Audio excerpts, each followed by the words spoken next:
This is Dimitri Lascaris coming to you from Doha in Qatar on March 5th, 2023. I happen to be today at a conference called Dimdex being held on the outskirts of Doha. Dimdex stands for the Defense Industry Maritime Exhibition. So this is intended to be a showcase for maritime-based, sea-based weapons and defense systems. I happened to arrive here as the first stop on a month-long trip across the Middle East, where I plan to focus on countries where there is some level of organized resistance to Western hegemony. I only plan to stay in Doha for 2 days. I had no idea that this weapons bazaar was taking place. In fact, I found out about it only by accident. I hadn't even heard of it before. But out of curiosity, promptly upon learning of it by accident, I registered for the event, and to my surprise, registration was free. So I've been here for about an hour. I've been roaming around, and I want to give you all a sense of what's going on here. To be perfectly blunt about it, there are merchants of death crawling all over this place. It's kind of creepy to be here, kind of slimy to experience this thing, but we all have to make sacrifices for journalism, don't we? In any event, a few words about Qatar before I begin this tour of this weapons bazaar. Qatar is a population on the Qatar Peninsula in the Persian Gulf. It has one land border, and that is with Saudi Arabia, and directly across the Persian Gulf to the east of Doha is the Islamic Republic of Iran. And this means, and also Bahrain is close by, and so is the United Arab Emirates, and this means that Qatar, shall we say, is in a geopolitically sensitive and tense situation, and it's tried, understandably, to maintain good relations both with the Islamic Republic of Iran and with the Gulf-based Arab states, of which it is one. I think we can say, however, safely that it has leaned heavily towards the West, and in fact, not far from here, and I'm going to be going there in a bit right after I leave this place, is the largest U.S. military base in the Middle East. That was a surprise to me. I thought there were larger bases in Saudi Arabia and Bahrain, but in fact it's the biggest. And there's a significant presence, as you'll see, of U.S. arms manufacturers here. They are overwhelmingly Western arms manufacturers, but we'll get back to that later. As for Qatar, it has a population of about 2.8 million people. Another surprising fact about this place is that only 40% of the population is Arabic, 65% of the population is Muslim. Approximately half the population is South Asian. I'm just going to pause for a second.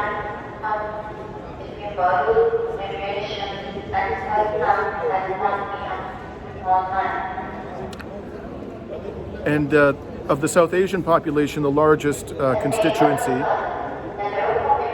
is the Indian population. Indians make up approximately 21% of the population of Qatar.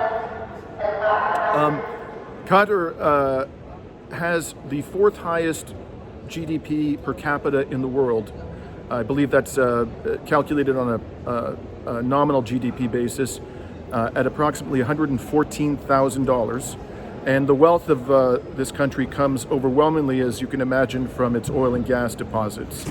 As far as I can see, there's very little else happening in the way of domestic industries, although one of the places we're going to visit as I tour this exhibition is a joint venture between a German arms manufacturer, Rheinmetall, and a Qatari arms manufacturer by the name of Barzan.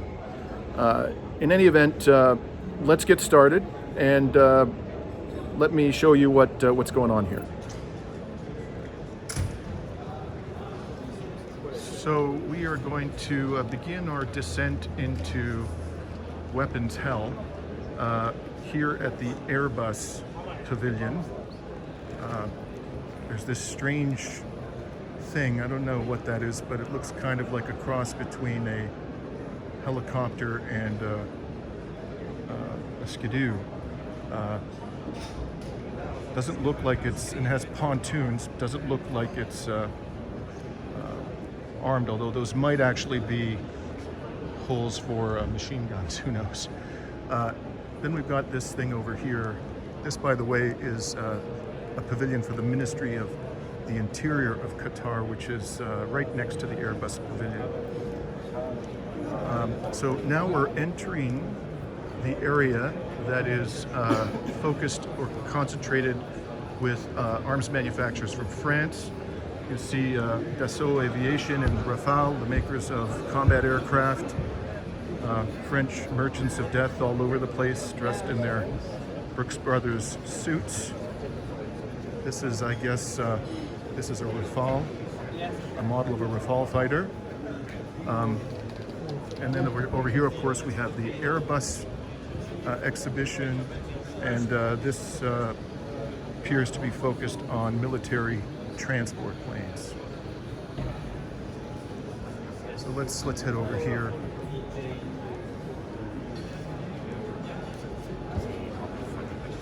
Here again is Rafale. I find it amusing that the word sovereignty is prominently displayed in a country where of 2.8 million, where the largest U.S. military base in the Middle East is to be found. That doesn't sound to me like a prescription for sovereignty, but hey, what do I know? Now, let's move along here, and we will be entering shortly the area where the U.S. arms manufacturers are concentrated. Here's a big armored personnel carrier by some company called IDV. I have no idea what that is. And by the way, there are all kinds of arms manufacturers here I've never heard of, which, you know, I think for the average citizen are pretty well informed about the arms industry, but it's striking how many companies are actually active in this massively profitable industry that most of us have never heard about before. You see over there, there's an Italian, I guess Leonardo, if I'm not mistaken, is an Italian arms manufacturer. Looks like they make combat aircraft and combat helicopters.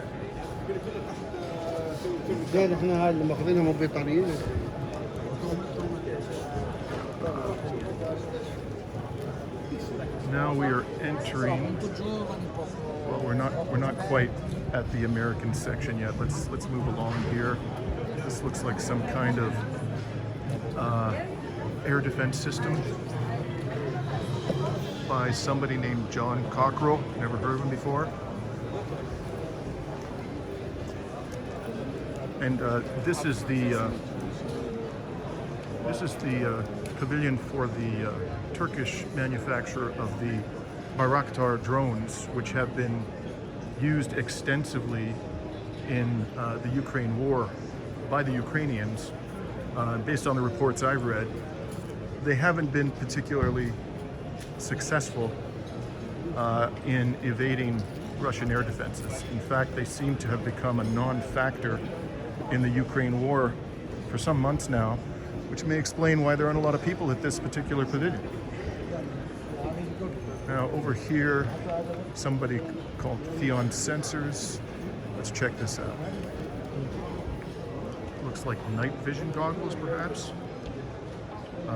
Sniper rifle scopes. And this bizarre little thing. Whatever that thing is, I'm sure it kills. Now over here we have what look to me like anti-ship missiles by some concern called Poly Defense. Never heard of them.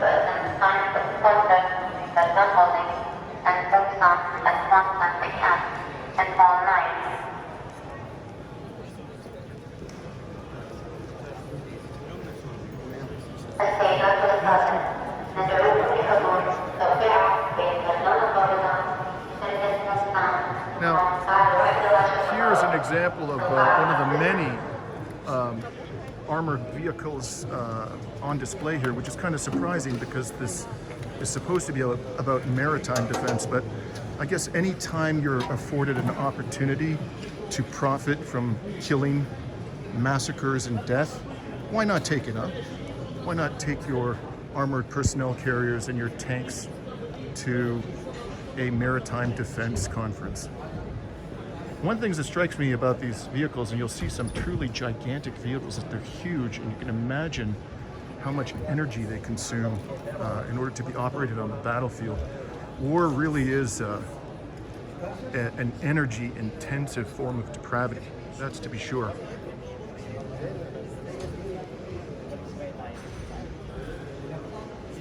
Don't know what that is. Savronic, never heard of them before. And something called Yiltex armor. This obviously is a Turkish concern because you can see the Turkish flag.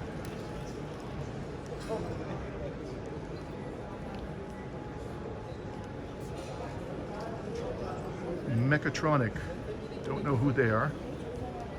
Then we have Desan Shipyards. I believe this too is a Turkish concern. It's actually surprising how many Turkish arms manufacturers there are at this exhibition. They occupy pretty much as much floor space as the Germans and the French do, perhaps even more, whatever that's worth. This, I believe, is also a Turkish concern.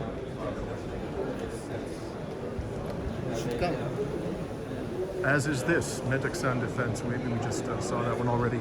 Now we're entering into the belly of the beast, my friends. Here we go. Raytheon. Profiting as I speak from a genocide in Gaza. Then something called General Atomics Aeronautical. I have to show you this. This is really something. This looks to me like the control panel for drones, including killer drones. And just looking at this thing, you can imagine how easy it is to persuade people to kill with these beasts, because this is the look and feel of a video game experience. Any one of them. And it's probably the highest caliber video game experience you're likely to have if you're into that sort of a thing, which I'm not. No disrespect intended to idiot gamers. And there you can see a drone, and then they're showing this this promotional video up there. And here we go, General Dynamic Land Systems. Another company which I'm pretty sure is also profiting from a brazen, sadistic genocide as I speak. So here's an example of a truly gigantic armored personnel carrier. Look at the size of this thing. And that also appears to have some air defense systems atop. You can see right there on top of the turret. That looks like surface-to-air missiles to me, but again, I could be wrong about that. Lockheed Martin, a diabolical military corporation that sucks up vast amounts of American public money on trumped-up prices and constantly overrun budgets. Look at these things.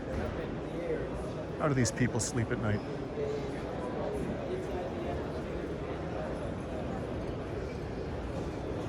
This I've never heard of before, the Sniper. Wow, that's a catchy name, isn't it? Someone with immense creativity came up with that one. And here's a promotional video for what looks like military transport planes by Boeing. And then you'll see up top there, right above, a drone. Yeah. Boeing has mastered the art of killing from the air. And I should say, killing innocent people from the air. And there's something called Shield AI. Oh my God, this looks like some kind of artificial intelligence operated drone. Look at this video. These guys are like two dudes in the forest, hanging out. Just happen to have a killer artificial intelligence drone at their disposal. Don't know what this is. Inveris Training Solutions. Learn how to kill innocent people. General Dynamics Land Systems.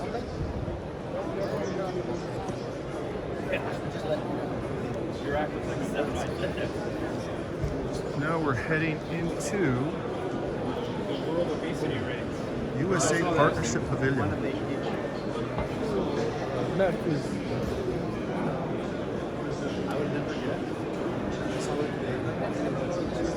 Yep, merchants of death everywhere, my friends.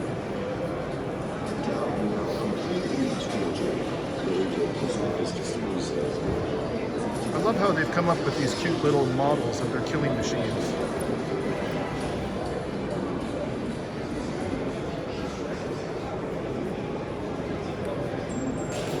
BAE Systems. Pretty sure that's a British concern. What amazes me, here today is there really are a lot of British concerns, as you'll see. I hear a lot of British accents. And I'm reminded of that comment that retired U.S. Army Colonel Douglas MacGregor made recently, where he said that the British military has become a Lilliputian. That's the word he used, a Lilliputian. Apparently, its army is big enough to fit entirely into a European soccer stadium, and you'd still have a lot of empty seats. I heard from a knowledgeable observer the other day that the British military is now smaller than it's been since the 1700s.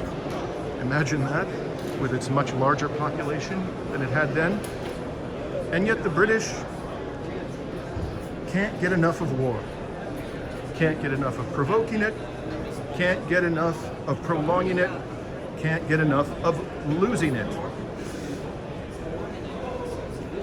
They're currently doing everything they can, in fact, as far as I can tell, to provoke a nuclear conflict with the Russian Federation and the People's Republic of China. What's this? This might be a Korean concern. So now we're leaving the American section, and we're heading into areas dominated by other European arms manufacturers. Look at those G.I. Joes. Ooh, military police.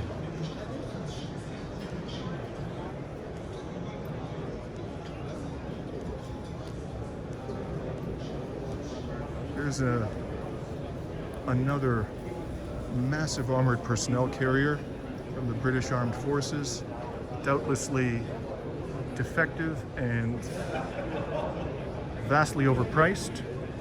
You may have heard recently that the British misfired a Trident missile in a test launch. Their aircraft carriers, they have two of them, don't seem to work. There's a report that they may have to sell one of them in order to continue to finance their pathetic navy. And they even took to a job advertisement for a senior officer position, a public job advertisement, as I recall, for a senior officer position in the British Navy. I think they were looking for an admiral. Apparently, there wasn't anybody within the existing organization who was competent enough to promote to that august position. Here again, I don't know what that is. Looks like the front end of, I don't know. How bizarre. The fertile minds of these merchants of death never ceases to amaze me. Now, Barzan Holdings over here, this is a Qatari arms manufacturer.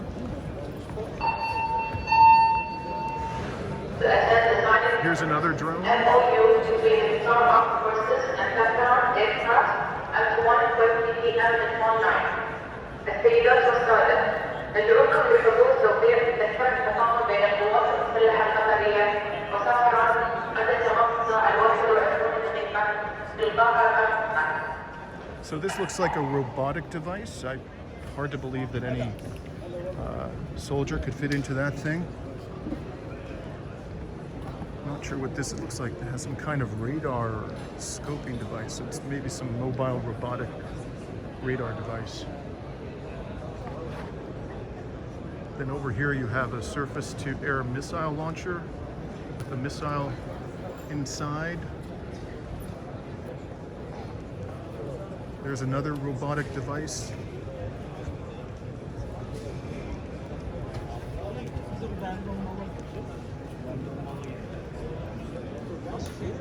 Now, BMC, I believe, it's definitely a European arms manufacturer.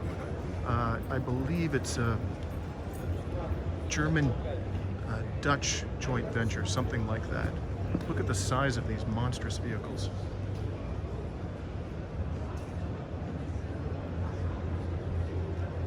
Oh, and just in case you want to kill the old-fashioned way, they've got some axes and picks affixed to the side of this beast. Now over here, every type of automatic weapon your heart could desire. It's touching, really. They were looking at Brings a tear to my eye.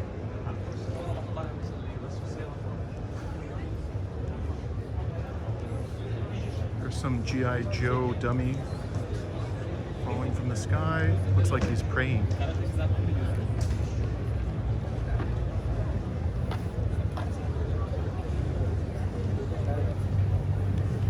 Here we have the Special Operations Training Center of Barzan Holdings. Again, that's the Qatari military concern.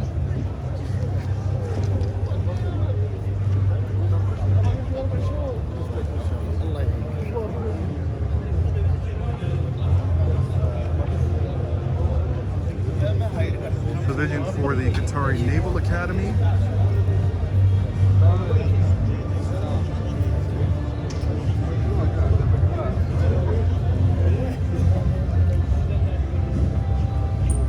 Looks like some kind of a military swing. And here we have, now again, I could be, I'm pretty sure that was a British military officer just walked by. I could be mistaken, but I believe that these are sea-based drones meant to attack shipping.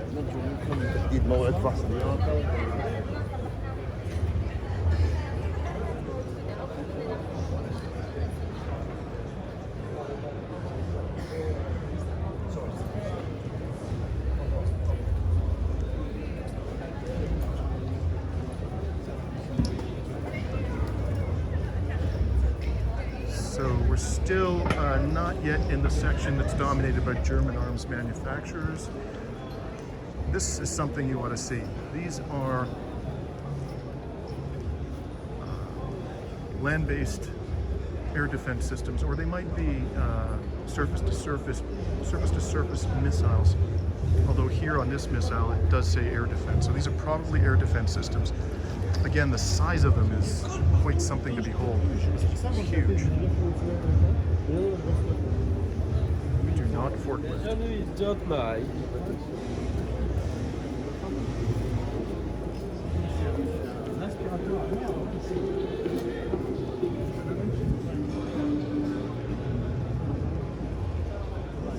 Now here we go. KNDS. That is a joint venture. It involves, I know it does involve the German tank manufacturer Rheinmetall. I think the other joint venture is from France, or it's either France, Britain, or the Netherlands. Again, look at the size of this thing. Judging from the number of Leopard tanks that have burned on the battlefield in Ukraine, I wouldn't be wanting to invest in these puppies.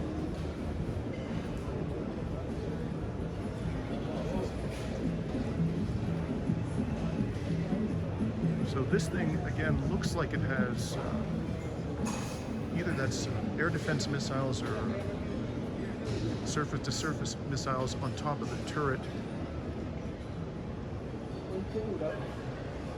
This one also seems to have missile firing capability in addition to the cannon. This is called a Jaguar. You can see the T-40 turret family is already in use in France, UK, and Belgium. So this, I believe, is KNDS, a German-French joint venture.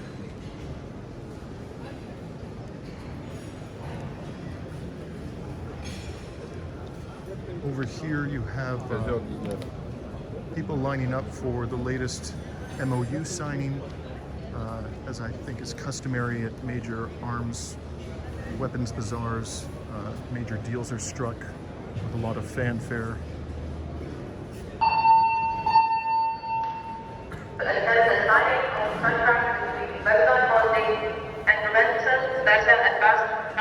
At 1:30 a.m. Central Time. السيدات والسادة، ندعوكم لحضور توقيع أمس بين كابتن الفاضلة ورئيس برنامج التكنولوجيا المتقدمة عند تمام الساعة 1:30 صباحا في القاعة رقم 9.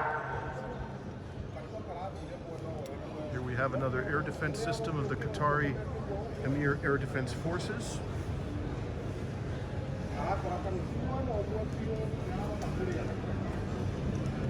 And here we have more German-made defective tanks. I shouldn't say that with such confidence. For all I know, they actually work perfectly well for their intended purpose of killing people. But again, judging from the performance of these tanks in the Ukraine war, I wouldn't bet on it. This looks like some kind of a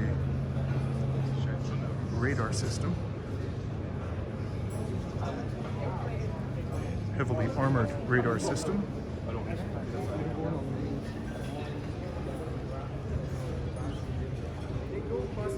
This looks like an infantry fighting vehicle, and this is also a truly gigantic tank.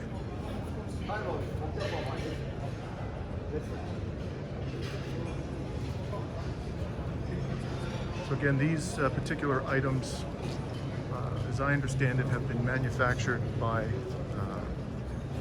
in part by the German manufacturer Rheinmetall. So, I've walked pretty much from one end to the other of this thing. There is one item that I haven't shown you, which I think is an appropriate way to conclude this descent into arms manufacturing hell. And it's the pavilion of the Islamic Republic of Iran. I haven't found,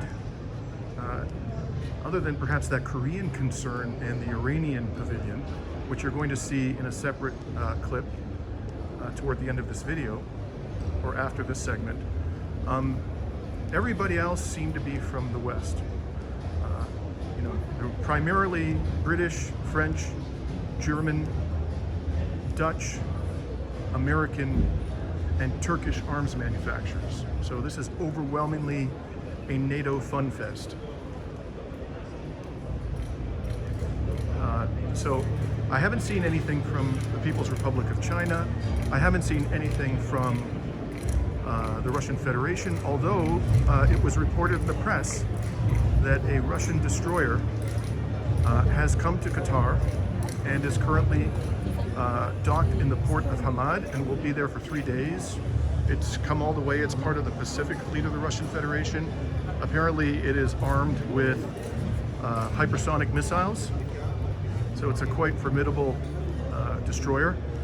And I'm going to go, apparently registrants at this conference are permitted to walk around the port and view the various naval vessels that are docked there, including the Russian Federation vessels. So that's what I'm going to do next after I show you this little clip from the Iranian pavilion where they had a drone on display that they have named Gaza.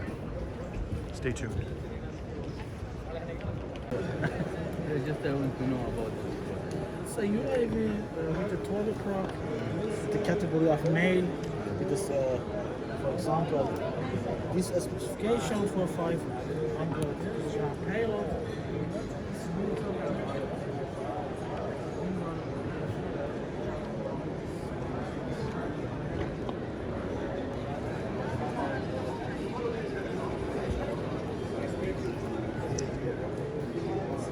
So this is the Iranian pavilion, and as far as I can tell, all of the military wares being marketed here on behalf of the Islamic Republic are being presented in this one pavilion. And I just spoke to that gentleman over there directly in front of you in the blue suit. Asked him whether Russian or Chinese manufacturers, arms manufacturers are represented here. He didn't know. So far, I haven't seen anybody from the non-Western world other than the Iranians. I'll keep looking. So after visiting the Iranian pavilion, I crossed the convention floor for the Dimdex conference one more time, looking this time for non-Western arms manufacturers. The only three that I found were, in addition to the Iranians, the Korean concern and the Qatari firm Barzan that I mentioned earlier. There were in total, I would estimate, dozens of arms manufacturers there. Over 90% of them were from Western states. Almost all of them, with the exception of the Iranian arms manufacturer, were from either Western states or states that are allied with the West, like South Korea and Qatar. And it was quite striking in the midst of this arms bazaar that is dominated by Western arms manufacturers to find an Iranian-made drone with the name Gaza on it. Because, of course, as I pointed out in the course of my exploration of the conference, there were many arms manufacturers there from the West who are directly or indirectly involved in the arming of Israel and fully complicit in the genocide it's currently conducting in occupied Palestine. So that is my report from the Dimdex conference. As a matter of fact, I've now left Qatar, and I've come to my second destination in my month-long trip across the Middle East. I am now in Amman. If you like this video, please indicate by hitting the like button. My next published report will be about the U.S. military base in Qatar, which I visited yesterday after attending the Dimdex conference, but before leaving for Jordan. And I hope you find that report informative as well. This is Dimitri Lascaris reporting on March 6, 2024 from Amman, Jordan.